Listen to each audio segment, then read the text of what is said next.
Rich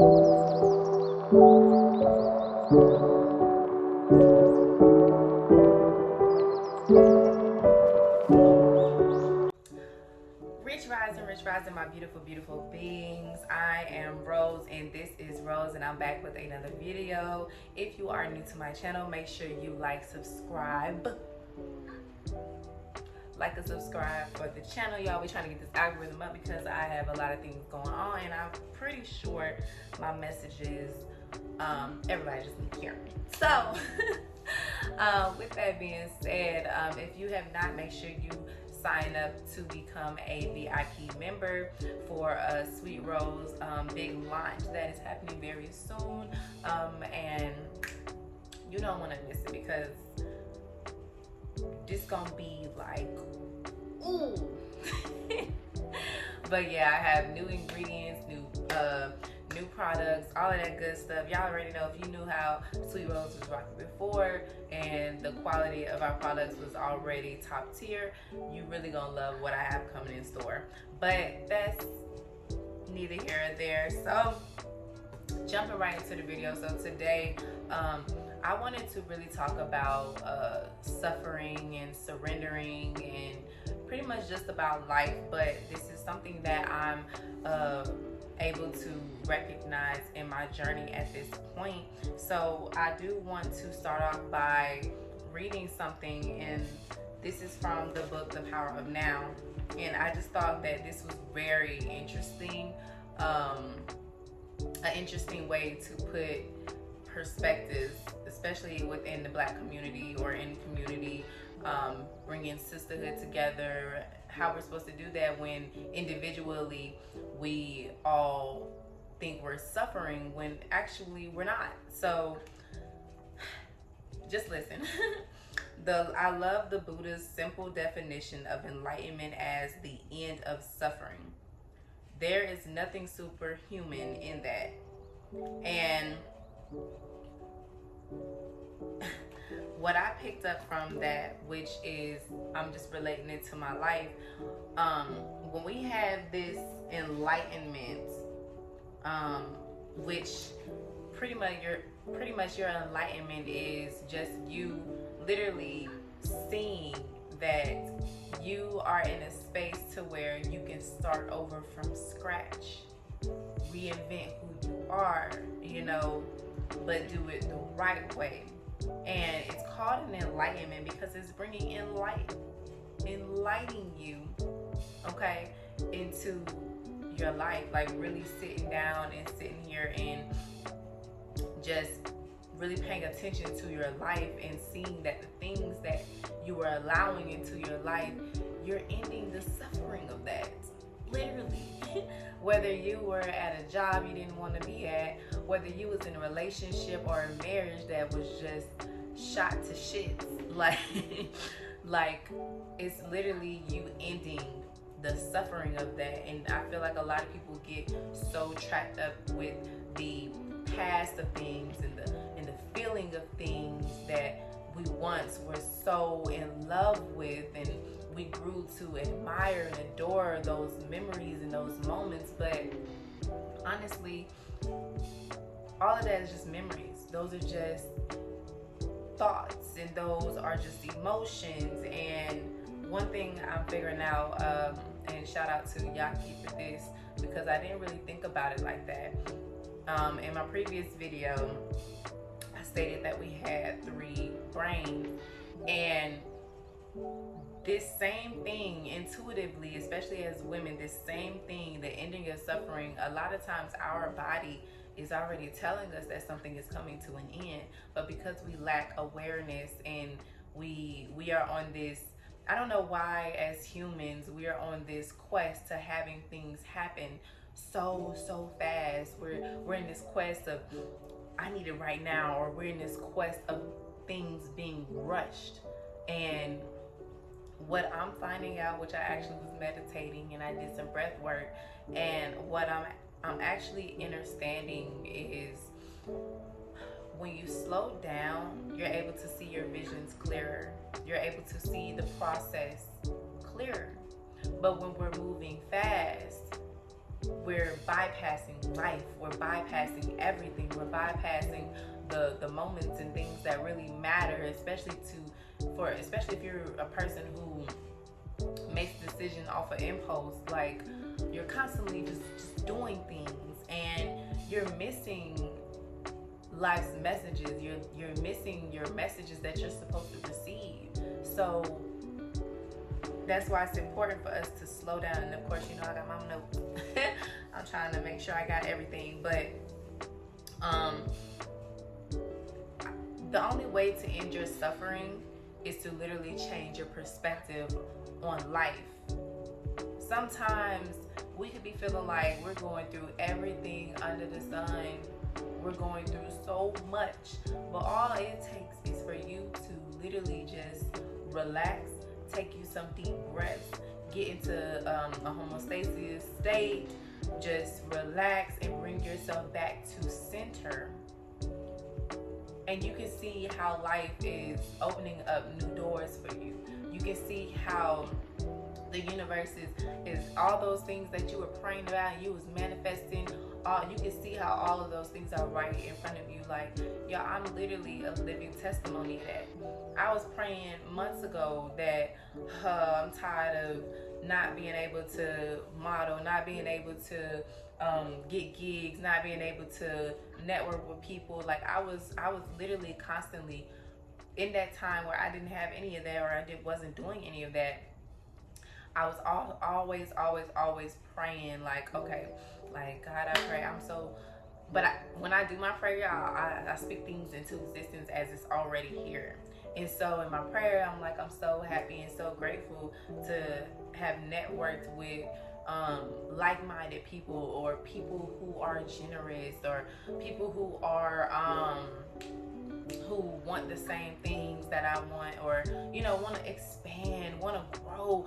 And when I tell y'all, I am literally networking with everybody in Atlanta right now. Like, seriously, like, I'm meeting new people. I'm getting outside of my comfort zone. I'm literally living in my manifestations. And even though sometimes when we're manifesting things, we're picturing it one specific way, but honestly, when we're manifesting, if we just pretty much think about it and just live in the moment, you will see it. Like, I literally said that I wanted to be signing a contract with a studio for my podcast. I didn't really think exactly how it would happen. I honestly just said it, which I probably could have been more specific.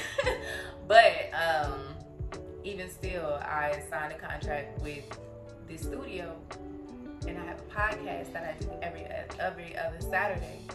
And I said, damn, I'm living my manifestations.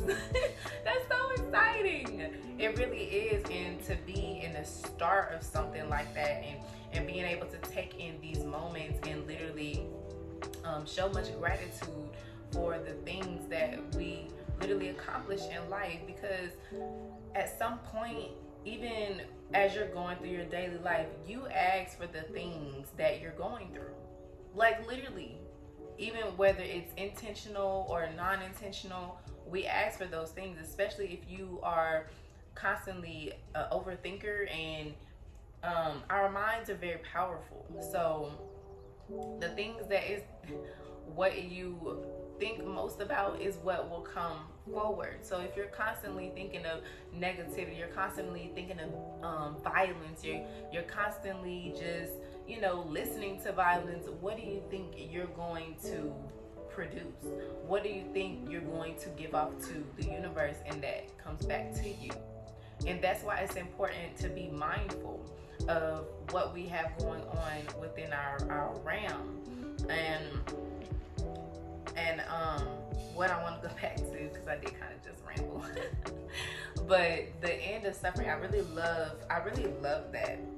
The definition of enlightenment from a Buddha is the end of suffering. And I can attest to that, because it's been plenty of times where I've been in relationships and I had to leave that person because, it just wasn't working out. And I thought, you know, because I'm always a person that thinks like of the good rather than the bad, because in those moments I'm like, damn, we have these beautiful memories. Like, we have these memories together, we have this certain energy together, like, I'm so like heartbreaking. But once you think about it, some of the bad outweigh the good.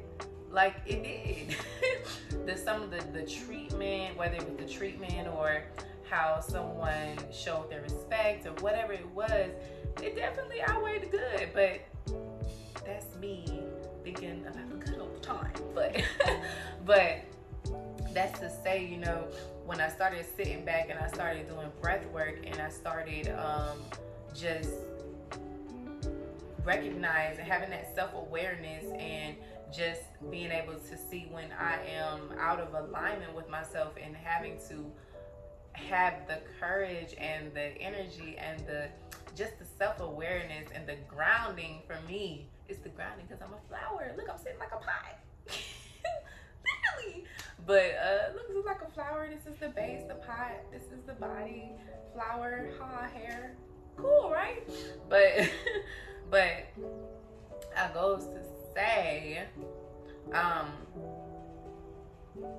it's self-awareness is a really big important thing when you are elevating and you are growing into the person that you really need to be, because you need to recognize when your body is out of alignment. You need to pay attention to those things so that you can get yourself back to center and back to your purpose and your mission in this lifetime. And we as Black people, we really need to dive deep into that mental health. And I was listening to 19 Keys, and I seen that he said, not 19 Keys, I'm sorry, Wall Street Trapper. And he was saying that during the pandemic, you know, so many people were dying because in that time people didn't know how to face themselves, and they kept trying to get therapists, but therapists kept saying that they were booked. But you know what made me think of that could really help our community? If people like me, and or these activists or these revolutionists, evolutionists, whatever you want to call them, if we could host events and really bring in that mental awareness, as even how I'm just telling you breath work, and people literally in our community frown upon breath work, meditation, like these things literally help. You just have to be disciplined enough to sit, face yourself, and be still and listen to your body, y'all.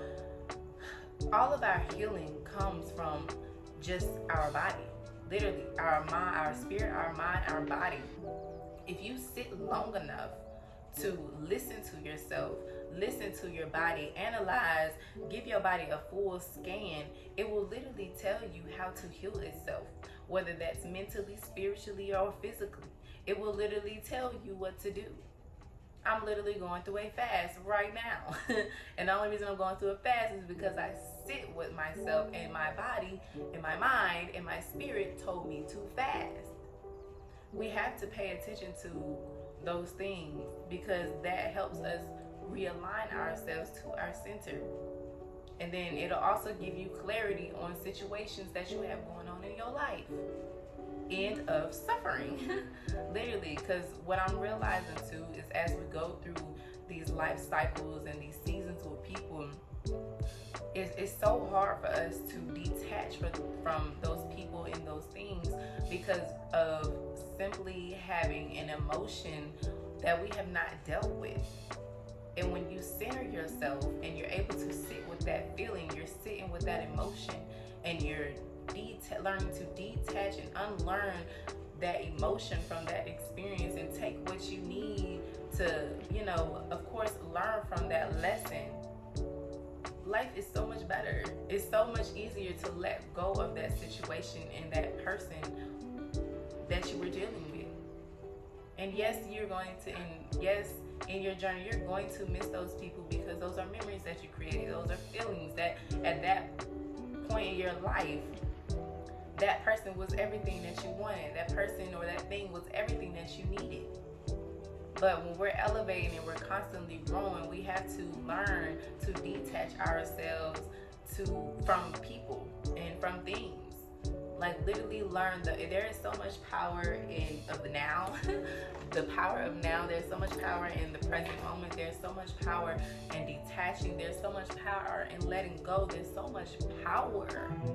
Power on. Look at that. There's so much power within our energy, within us. We are very powerful.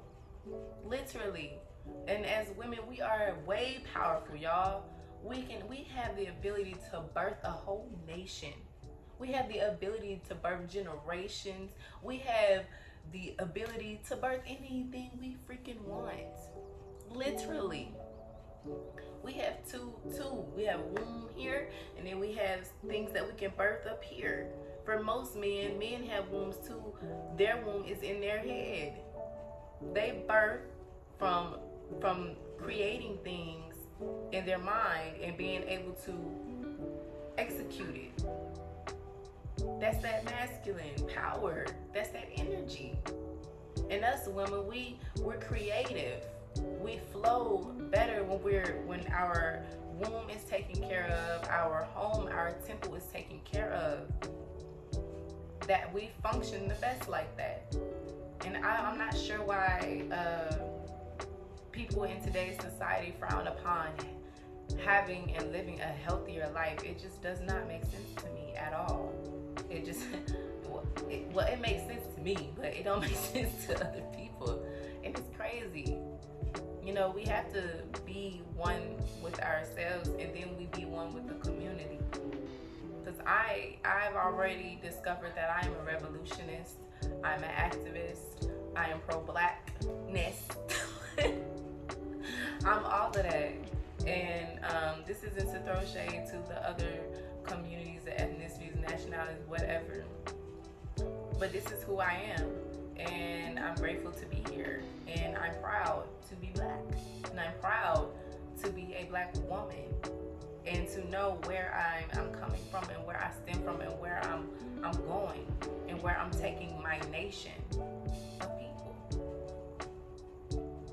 It's so much deeper than just us and just one family. It's all of us. So, yeah. I don't even know what the title of this video, but yes, we are one, honey. But if this video resonated with y'all, make sure you tap in with your girl and like, subscribe, share. I ain't gonna keep saying that, y'all. Nah, but I'm like, subscribe, share. Your girls be having gems. Your girl be having gems. So definitely make sure you tap in with me. Make sure you get my ebook and my e-journal if you are going through your journey and you need to go deeper into your journey. I have an e-journey that has 93 pages of shadow work, self-work, deep diving into who you are, building your confidence as a woman, as a freaking human, and you know, just loving yourself, because we got to start with self. Everything is with self. We have to start with self. Okay. Is that it? No, that's about it. All right. Well, peace, family. Mwah.